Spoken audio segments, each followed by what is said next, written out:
اعوذ باللہ من الشیطان الرجیم بسم اللہ الرحمن الرحیم یا ایہا الناس اعبدوا ربکم الذی خلقکم والذین من قبلکم لعلکم تتقون۔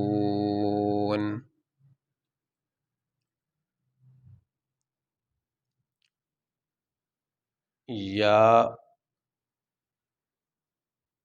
مد کھڑی زبر یا، حمزہ یا زبر ای، یا پیش یو، یا ایو، یہ یا کے اوپر کھڑی زبر ہے اور مد ہے، اور اس کے بعد یہ حمزہ اس کے اوپر زبر ہے، اس کے بعد یہ یا اور اوپر تشدید اور پیش۔ تشدید والے حرف کو اپنے سے پہلے والے حرف کے ساتھ ملا کے سختی سے ادا کیا جاتا ہے، تو یہاں یا سے پہلے یہ حمزہ ہے، اس لیے یا کو حمزہ کے ساتھ ملا کے پڑھا گیا۔ حمزہ یا زبر ای، یا پیش یو، ایو۔ آگے یہ ہا اس کے اوپر زبر ہے، اور اس کے بعد یہ الف اور یہ لام، یہ تینوں حرف نہیں پڑھے جائیں گے۔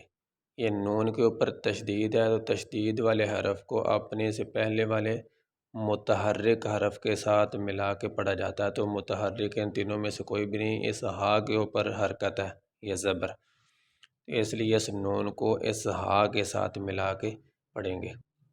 اور یہاں پہ یہ نون مشدد ہے، یعنی یہ نون کے اوپر یہ تین دندانے سے بنے ہوئے، اس کو تشدید کہتے ہیں، اور جس نون اور میم کے اوپر تشدید آ جائے اس نون اور میم کے اوپر ہمیشہ غنہ کیا جاتا ہے، اور غنہ ہوتا ہے ناک میں تھوڑی دیر آواز ٹھہرانے کو غنہ کہتے ہیں۔ کیسے؟ ہا نون زبر ہن، نون الف زبر نا، یا ایہا النا، سین عین پیش سع، با پیش بو، دال واو پیش دو، یا ایہا الناس اعبدوا۔ یہ حروف مدہ میں سے، اور حروف مدہ کو لمبا کیا جاتا ہے۔ حروف مدہ تین ہے، الف ساکن سے پہلے زبر آ جائے، واو ساکن سے پہلے پیش آ جائے، اور یا ساکن سے پہلے زیر آ جائے تو ان کو حروف مدہ کہتے ہیں، اور حروف مدہ کو لمبا کیا جاتا ہے۔ الف ساکن سے پہلے زبر آ جائے، اس کی مثال یہ الف ہے اور اس سے پہلے یہ نون کے اوپر زبر آ گئی، اس لیے اس کو ہم لمبا کر رہے ہیں، ناسو۔ اور واو ساکن سے پہلے پیش آ جائے، اس کی مثال یہ آ گئی، دال واو پیش دو۔ اور یا ساکن سے پہلے زیر آ جائے، اس کی مثال یہ یا ساکن ہے اور یہ اس سے پہلے زیر۔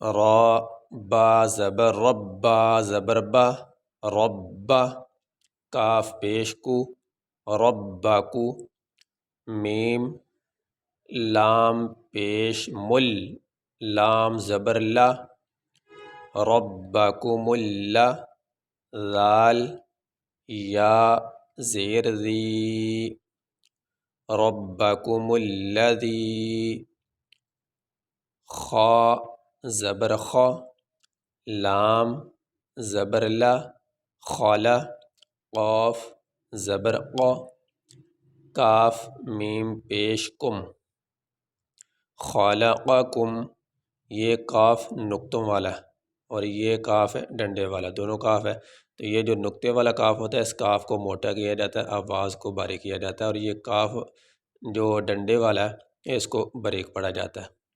خالقکم، خالقکم، تو یہ سبق ہم یہیں تک رکھیں گے، یہ آگے یہاں سے آگے دوسرا سبق علیحدہ پڑھیں گے۔ اس لیے کہ سبق لمبا ہو جائے گا، اس لیے ہم یہ سبق یہیں پہ مکمل کرتے ہیں۔ یا ایہا الناس اعبدوا ربکم الذی خلقکم۔ یہ سبق ہمارا مکمل ہوا، آگے اس سبق کو علیحدہ پڑھیں گے۔